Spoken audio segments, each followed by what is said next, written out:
All right, so what I'd like everybody to do is go to VirtualBox with me here, and we are going to try to do something here.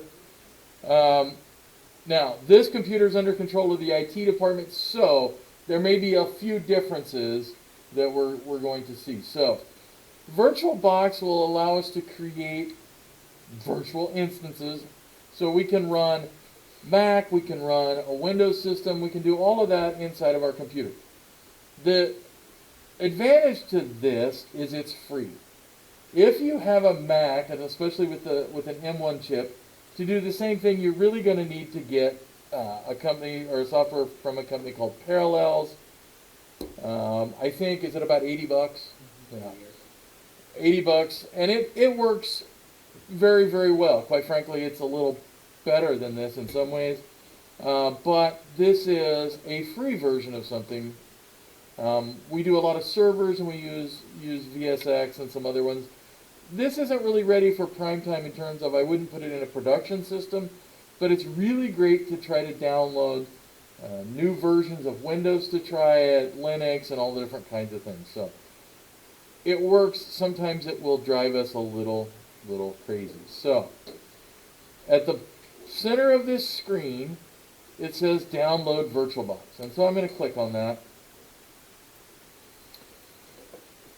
When I see this here, I can see that I have it available for a lot of different platforms. Windows, Mac, Linux, Solaris. Well, I'm on a Windows machine, and here in our lab we're all on Windows machines. So I'm going to click the download button for the Windows machine. And I'm going to download. And it's a really fairly small file. So I'm going to now actually... I'm going to show it in the folder because I have to do something a little different, because normally on a computer that you have administrative rights on, you could just run it. Here it's going to pop up and say, hey, you can't do that. So I have to right click and say run as administrator. And then I have to see if I can remember what the password is for the local account. So bear with me a second.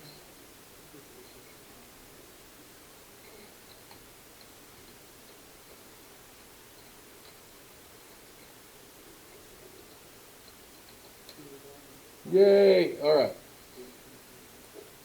So you should not experience that in the lab or at your home computer, but it pops up a dialog box and allows me to do that. So I'm going to install Oracle VirtualBox.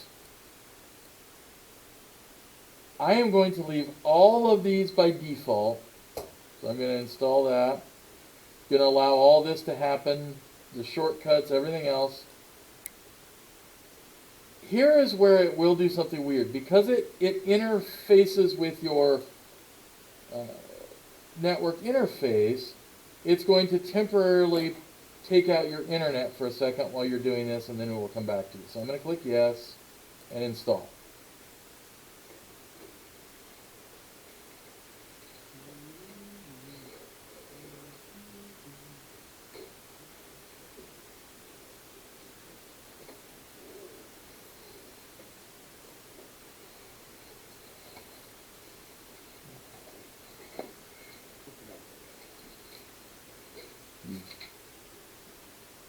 You already broke it?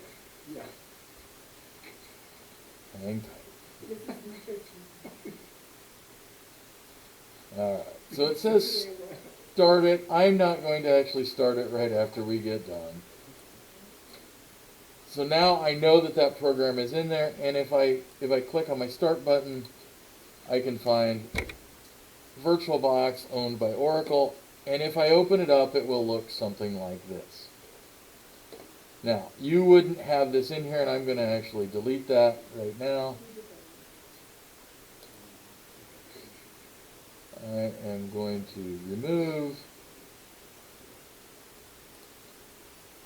delete all files. Yes. So what you should have looks something like this.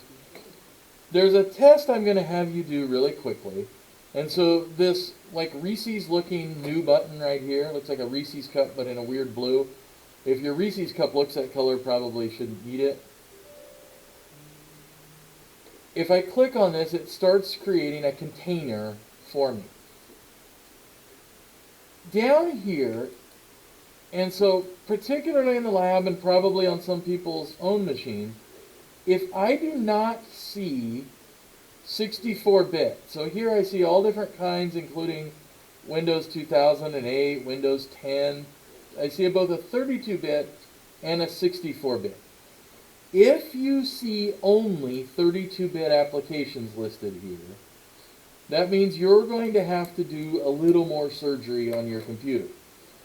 And what you are going to have to do is enable virtualization at the BIOS level. So what you're going to have to do, because this is different for every computer, you're going to have to go in and find your computer. And how do you get into the BIOS? So when your computer first starts up, you get this screen that says press F11 or delete or whatever else to get into options. You're going to have to go in there, figure out what they call it. So what I would recommend is taking whatever model computer you have, typing it into Google and say Dell Latitude E6450 enable virtualization. And somebody most likely has got a video or some content on how to do that. Because what you're going to have to go into, let's see if this one actually works. We'll see what kind of weird things we get out here. So what you have to do, and so you'll see he's using VirtualBox, and it says, oh, I don't have the right permissions, so see if I can get to where he's going to show you. He's restarting, he's going into a BIOS screen that looks like this, and his shaky camera, and he has to figure out where the virtualization is. Here's where it makes it kind of interesting. Every manufacturer likes to call things different names. Every manufacturer has different ways to get into this BIOS. So, for whatever reason, and I have yet to figure out why, most manufacturers do not enable virtualization by default. So you're going to have to go in and probably turn that on. So I can point you towards videos to it or something else, but because it's at the before the Windows loads, it's very hard to get pictures of it unless you're doing it on the phone like this. So just be aware of that. So that's, if you see that, then that is step one, is you're going to have to fix your computer to run 64-bit software. You would think, hey, there's Windows 10 versions that are 32-bit, but it actually won't run because of that already. So, all right. So the next step is we need a working copy of Windows 10. Well, Microsoft has made it really a lot easier for us. And so you can actually do a search for, so what you're looking for is the Windows 10 Media Installation Kit. There's a tool for it, and you should end up at a page like this.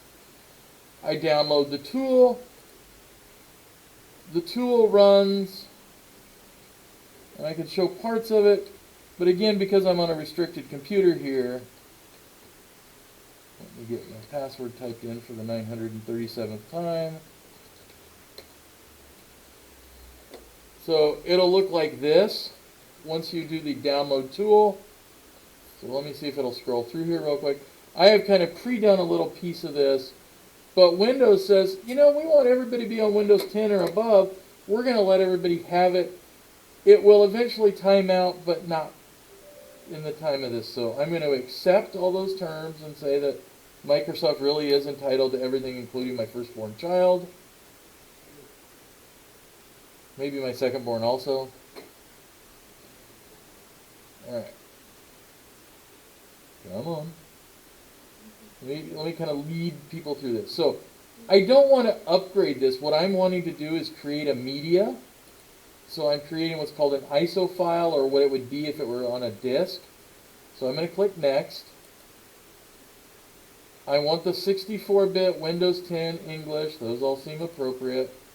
And I'm going to create a Windows ISO file. This is where mine goes, oh, I can't do it because whatever. So it's going to store a file called windows.iso. And it says, oh, no, I don't want to replace it. Now it's probably going to work. That would. So I can call it whatever I want. I'm going to just throw it on the desktop. If it'll actually do it, it's going to pop up. Yeah, to sign this to you, I have to be logged in using an administrator account.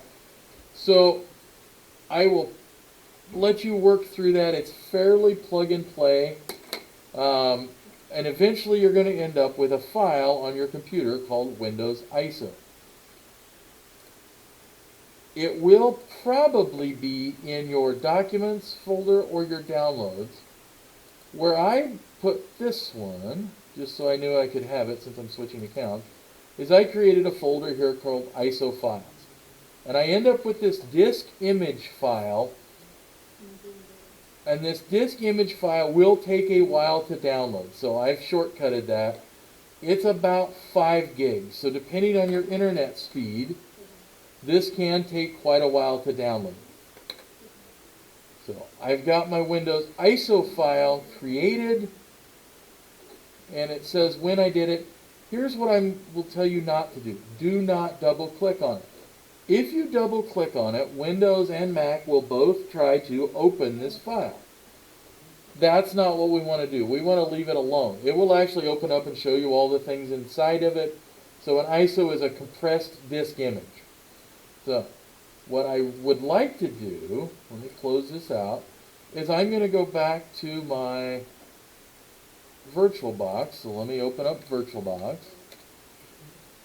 Is I'm going to create an instance or a container for that Windows 10 to be built in.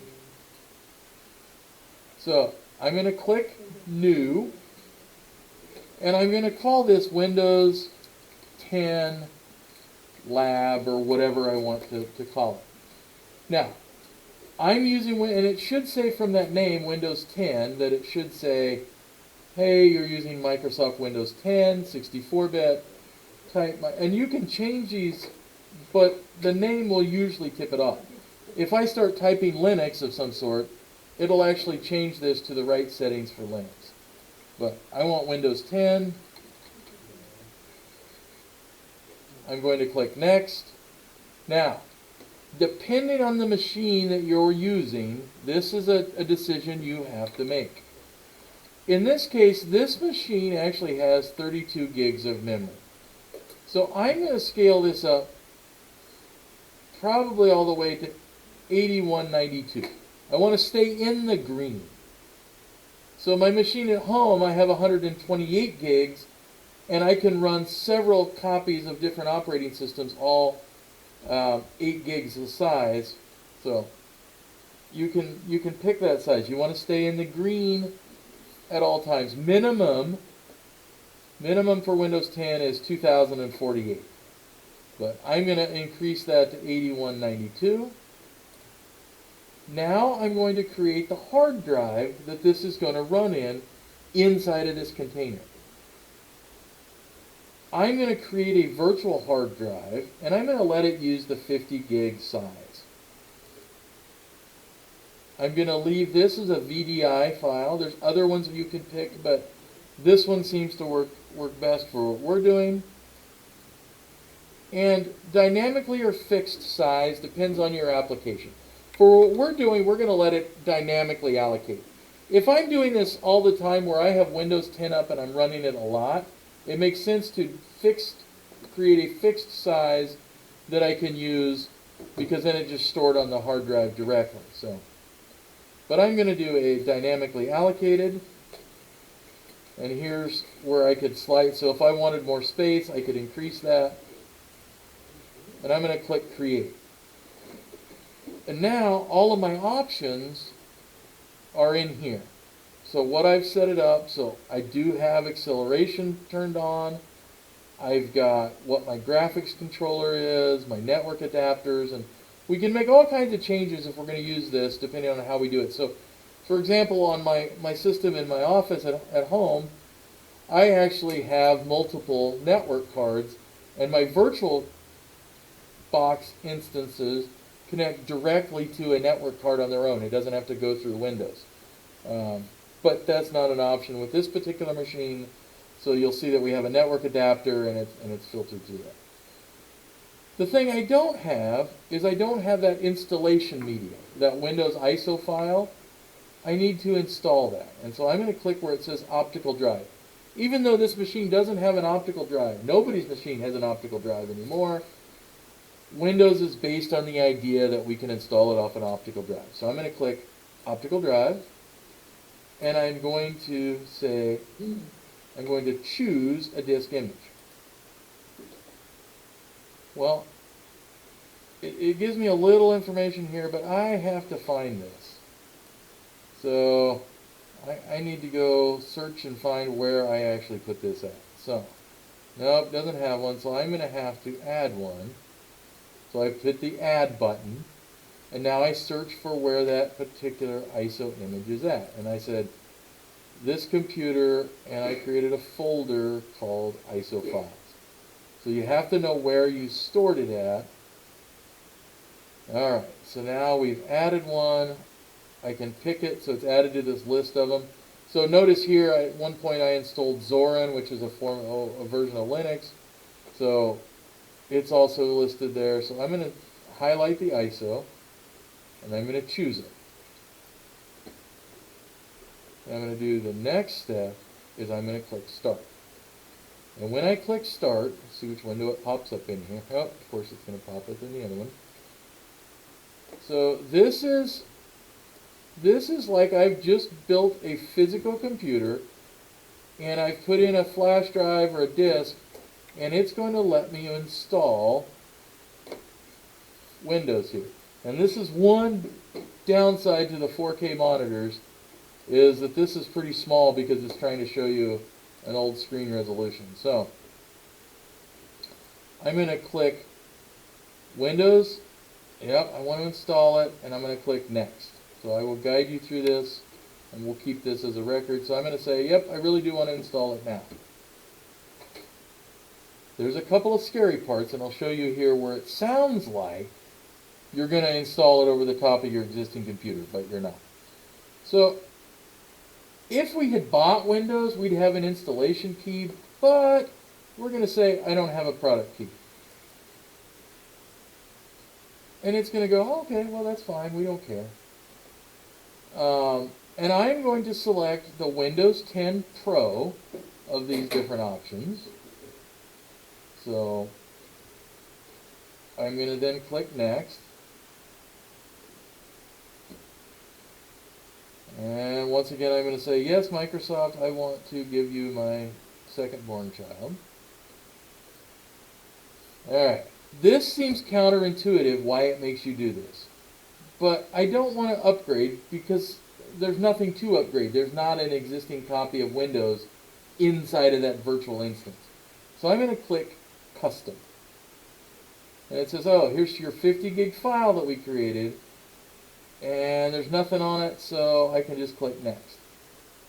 And now it is copying those Windows files and getting this installation ready for us to go. So we are literally installing it into, like we're doing a brand new computer. Now, depending on your computer, this may take a while. This one shouldn't take a huge amount of time, but we'll see how it develops. 7%, 8%. If you're in the computer lab, depending on which pod and where you're at, this may take a while or maybe fairly quick for you. I'm going to use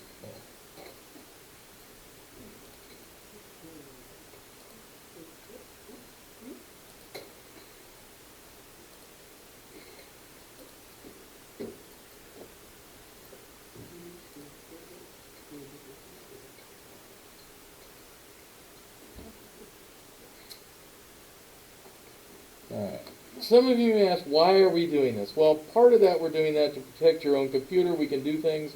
We're all on a common platform. So when we run command line tools or something else, we can do them all on a Windows 10 platform. So we're doing exactly the same thing. If I happen to win the lottery this weekend, I will buy everybody new MacBook Pros, and we'll all do it on MacBook Pros. Yeah, I would give them away. Before I waltzed off to a warm beach, and Now, that would mean I'd have to actually buy a lottery ticket, though. The odds are not very good. In fact, your odds are not significantly better by buying a ticket than by not buying a ticket.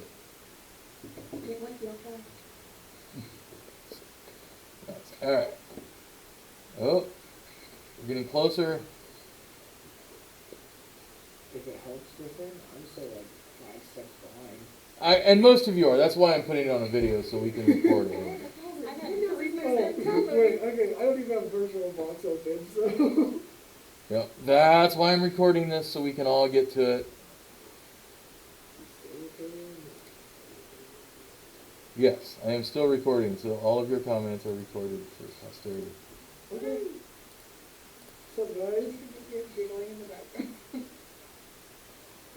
Yeah. I am sure they can. In my defense, Taylor sat next to me, so. You sat next to me on the first day. This is your fault.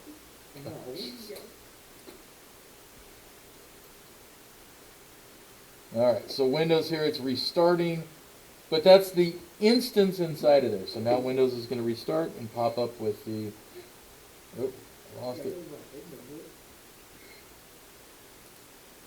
So now,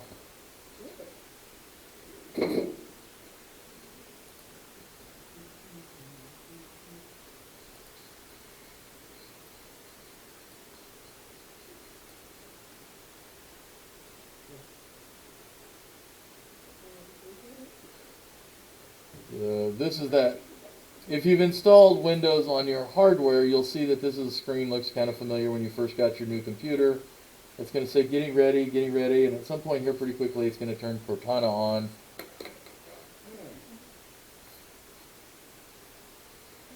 So the real question is, do they mean after Taylor or? Ooh. Yes, we can actually do Windows 11. I have not tried it on the lab and some of these devices, so that's why I haven't. You are certainly welcome to try it. That's one way to test it out. I will say that on VirtualBox, on my machine at home, Windows 11 crashes pretty frequently. So, quite honestly, Windows 11 looks like kind of some lipstick on Windows 10. It's not dramatically different as far as I can see. Lipstick on a pig still makes it look better. I wasn't going to say that. Okay, but those are better VirtualBox. Let's do it again.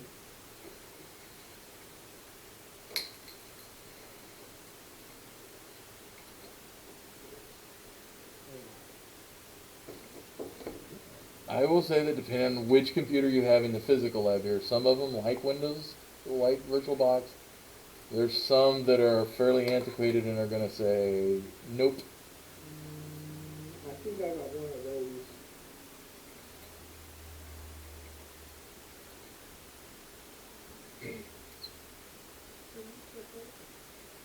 Alright, so here we get some options. So just to make life easier, I'm going to say yes, we really are in the United States for this version. And it's the right keyboard layout. And I don't want to add a second keyboard. Think you're gonna select Cortana? Well, of course.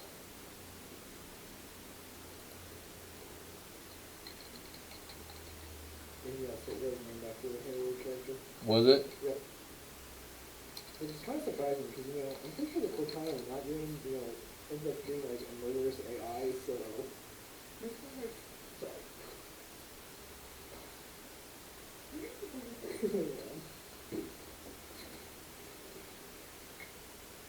Just say it's named after a Halo game? Yes.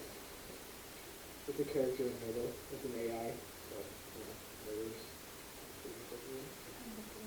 I don't understand. What? I don't get Halo games. 1611.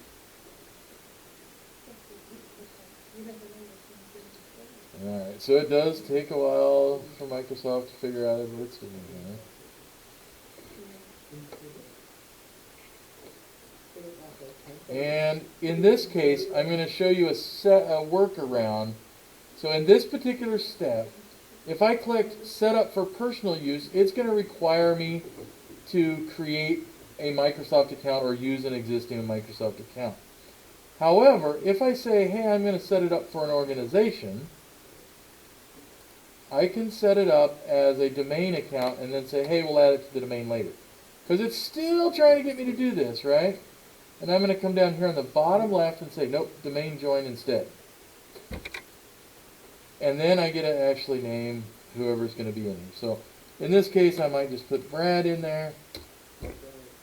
And I'm going to do something. I know this is a cybersecurity class, and I'm going to tell you, skip the password. The reason for that is we already have too many passwords to work with. In this case, it's not going to service really any security needs. The only time I'm going to tell you not to put a password in. All right, so I'm just going to leave all these alone and click Accept. And I'm not going to do any of this. I'm going to say Skip. Not now to Cortana. And it will eventually... Hey Griffin, you come. Yes, give me a minute and I will come. So, It's kind of fun, but you don't quite the user workshops already in there. So try restarting your computer. That's all it is.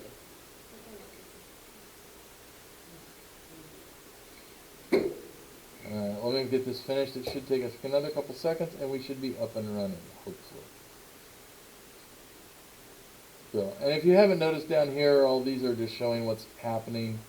So here it's accessing the hard drive.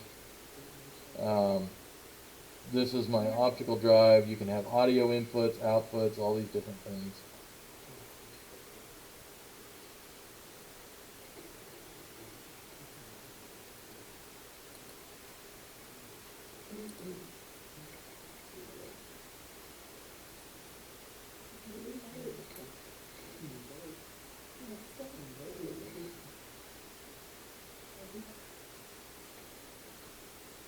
Come on.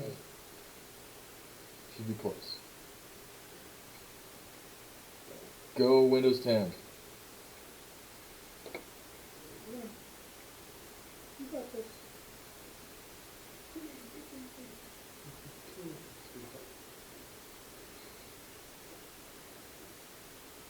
Almost there.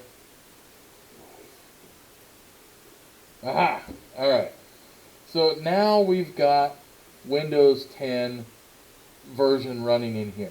And on this 4K monitor, it's pretty small. We can actually change the resolution in here, so you can actually do this just like on your home computer. Let's see if it will actually let us do it. So display settings. Should be able to come down here and say, alright, I want it to go to, the biggest at this point it'll say is 1600, so I'm going to keep changes. So, makes it a little more usable. And I can go through all the fun things. So I can go Windows Updates. So even though I literally just downloaded the latest version of Windows, it's going to say check for updates. You can also run this to see if you're ready for Windows 11. There are some workarounds to make that work in the virtual environment. Alright, so this is what we're going to use in the future to do a lot of our stuff. So notice, it's got all kinds of things already on there. So what I want to do is I want to look at how we control this program. So inside of here, I can do anything I could with so I can go on a browser and I can go to, start without my data, and I can, so if I wanted to go to journalstar.com, the Lincoln Journal Star newspaper site, I can go there. Now you'll notice there's a little bit of lag because you are inside of a virtual operating system, but I can run any programs, all different kinds of things in there. So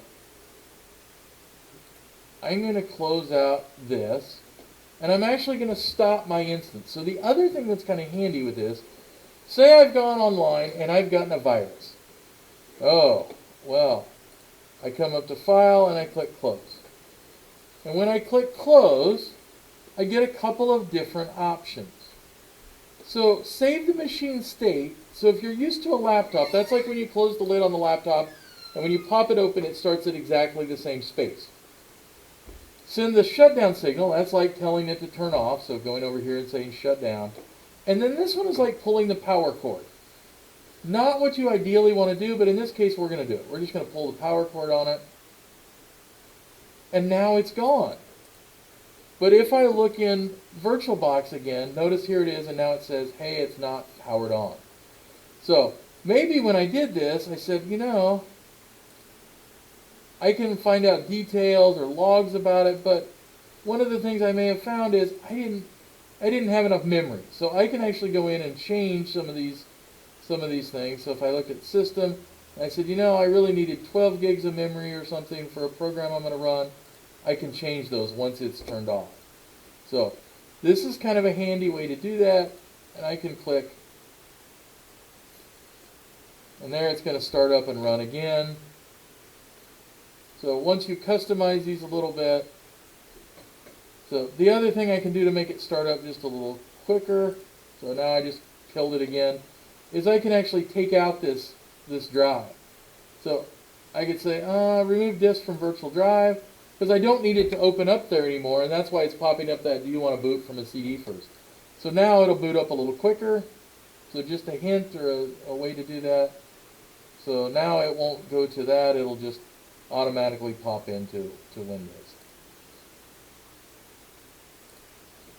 It's going to like this. There's a lot of things if I right click. So some of them are kind of, let's see, what can I do? But this one is interesting. So I can create another copy of that. So now, if I know that I'm going to go out and find something and I'm going to probably tear it up, I make a clone of this. I use the clone to go out and try new software, and I keep a clean version here of Windows 10. So, kind of an odd way to do it. But now I have an identical clone. So now that should run and start up exactly the same way and pop up with Windows 10. Now, because I pulled the cord on it, it's much like it's going to say, oh crap, you really screwed up here, but hopefully it'll pop through and tell me that it's okay. Pulling the cord on your computer tends to lead to issues like this, and it's the same whether it's a physical or a virtual clone. So, yeah, so I'm going to pull the cord one more time. Correct.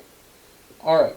So I can also do these with all different kinds of other operating systems, but this lets us all have kind of a common base and something that we can't screw up no matter what we try in here. Most software cannot cross from the virtual over into the real, so your existing system. So that just gives you a little... In fact, if you're really, really paranoid, I do know people that operate entirely inside of things like these virtual boxes. So if somebody, they go into Facebook and they get hacked, they just delete that clone and they go back to the original, make another one, and start over again. So they do everything in the virtual to try to avoid contamination. So, all right, I'm going to close this down and